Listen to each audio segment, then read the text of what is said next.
Then there's Ozymandias, from Watchmen. Watchmen is about a group of crime-fighting superheroes who retire and go their separate ways.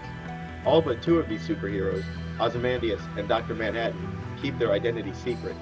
Soon it appears that members of the retired supergroup, the Watchmen, are being targeted for assassination. It is eventually revealed that superhero and former colleague Ozymandias is behind the plan to neutralize his ex-partners so that he may bring about a massive change on a global scale by using a series of false flag terrorist attacks. Watchmen, similar to Gabriel, includes a superhero who's disappointed that his comrades who are retired, in hiding, and letting a potentially evil plot proceed unchallenged. But more than that, it includes two characters whose names sound similar, Osmodius and Ozymandias. Not exactly a stretch.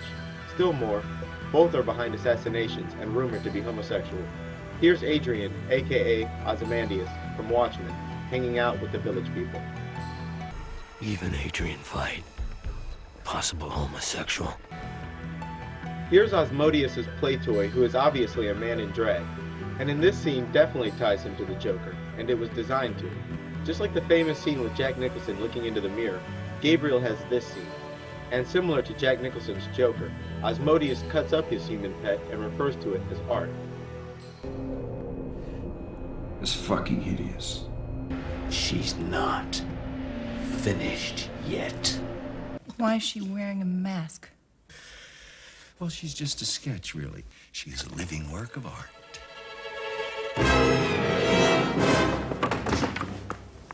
I'm no Picasso, but do you like it? Hints that Asmodeus is homosexual also come up in Spawn.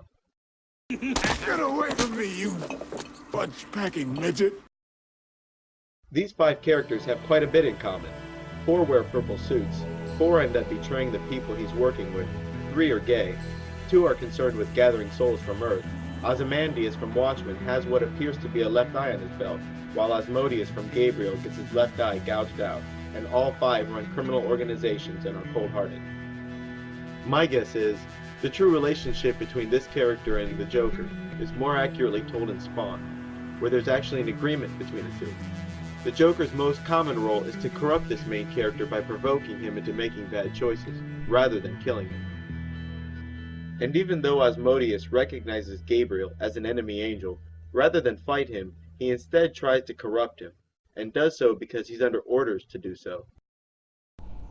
Give this gentleman half price. I've got a feeling we'll be seeing him again.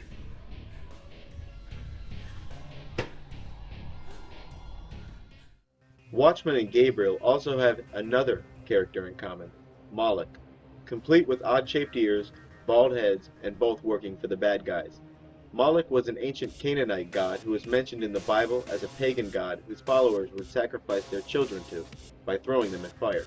Today, members of the Bohemian Grove gather to reenact this ancient ritual by burning a human in effigy. So who is Asmodeus? Asmodeus is mentioned in both the Hebrew Talmud and the Book of Tobit. He is considered to be one of the princes of hell, whose cardinal sin is lust, and he reportedly twists people's sexual desires. In the Talmud, he's even depicted as a humorous fellow who marries Lilith, another character in Gabriel. In Watchmen, Ozymandias runs a company called Pyramid International, and in the movie, creates a new world order by uniting the nations against Dr. Manhattan. But in the graphic novel, the crisis Ozymandias uses to unite the nations is a fake alien invasion. By the end, Ozymandias, who is obsessed with all things Egyptian, succeeds in his conspiracy, which results in world peace. Watchmen includes yet another character of Illuminati significance, Ra, the sun god, aka Dr. Manhattan. Dr. Manhattan, who chills out at the Rockefeller Military Research Center, is repeatedly connected to the sun god, Ra. And similar to Ra, the sun god from Egyptian mythology, Dr. Manhattan turns his back on humanity and leaves Earth, and humanity turns against him. So Dr. Manhattan retreats to Mars and constructs a flying machine that looks like the sun no matter which direction you're looking at it. Here's Ra, written out in Egyptian hieroglyphs. Notice the sun symbol, here. Now look at the symbol on Dr. Manhattan's forehead. This Egyptian symbol designates the sun. It's also worth noting that Ozymandias, Manhattan's buddy, has a belt adorned with the Eye of Ra. Even our old super friend, the reluctant Batman, shows up in Watchmen.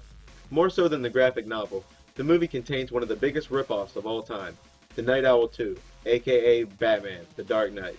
Daddy left him a pile of cash, an alter ego he and everybody else is afraid of, advanced gadgets and vigilante doodads in his basement, and some scenes are just plain insulting.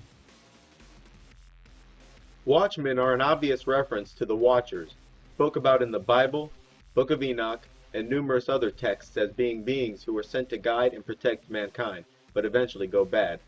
Watchmen caters to conspiracy theorists. It includes pyramids, a New World Order, Rockefeller Military Research Center where the sun god hangs out, a grassy knoll, Moloch, and a character called Mothman. In much of Alan Moore's work, the authorities are often more corrupt than the criminals. Masonic and Illuminist imagery is also common in his work. Watchmen is even capable of making double-thinkers out of the 9/11 aware by providing a reasonable excuse to use the false flag terror option. False flag terrorism is when a terrorist attack is conducted against one's own country or someone else's and is blamed on an innocent party.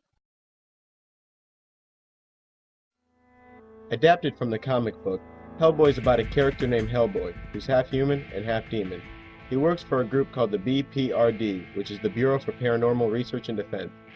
The BPRD is a super secret branch of the government involved with protecting the public against monsters and other paranormal threats. Hellboy came out of a portal from hell back during World War II and was raised by his adopted father, Trevor Broom. Hellboy has many attributes of the Antichrist. First, numerous mentions of him having been sent from hell to destroy Earth and usher in the apocalypse. Born from a womb of shadows, sent to destroy their world, and you still believe you belong. Second, Hellboy's quote-unquote true name was Anung Un Rama, which means the Beast of the Apocalypse. The Antichrist is commonly referred to as the Beast or the Beast of the Sea in the Bible, and when told that his true name is inscribed on the chains that hold him, Your true name is inscribed around the locks that hold you. all you can see are sixes. Sixes everywhere. 3 sixes in a row, or 666, is referred to in the Bible as the mark of the beast and is associated with the Antichrist. Like the Antichrist from the Bible, Hellboy suffers a fatal wound and is healed. In Hellboy's case, he's healed by a dark angel with eyes all over him. This malevolent character heals Hellboy's fatal wound and warns that it's Hellboy's destiny to bring about the end of the world. But you should know, it is his destiny to bring about the destruction of the earth. According to Islamic tradition, Hellboy is further connected to the Antichrist. One of Islam's narrations includes a testimony of Tamim Dari from the Hadith of Fatima, where he arrived shipwrecked on an island and encountered the Antichrist, which the Muslims call Dajjal. They landed on the island, where they were met by a beast who was so hairy they could not tell its front from its back. It said, "I am Al-Jassasa." It said, "O people, go to this man in the monastery, for he is very eager to know about you." We quickly went to the monastery. There we found a huge man with his hands tied up to his neck and with iron shackles between his legs up to his ankles. In the same Islamic text, the Antichrist is further described as being large with red complexion and one-eyed. Then I turned around and saw another man with a huge body, red complexion, curly hair, and one eye.